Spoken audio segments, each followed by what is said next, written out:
Scan to unlock Sovi and ace your tests.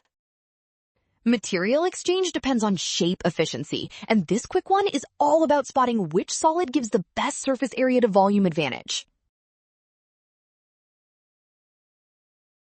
For cells, efficient exchange means more surface area compared with volume because materials cross the outer surface while the cell's needs scale with its inside, so we compare those ratios.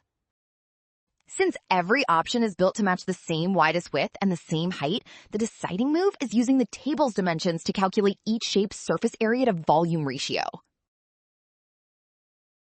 When those ratios are compared, the triangular prism comes out highest, which means it offers the most efficient exchange with the surrounding environment.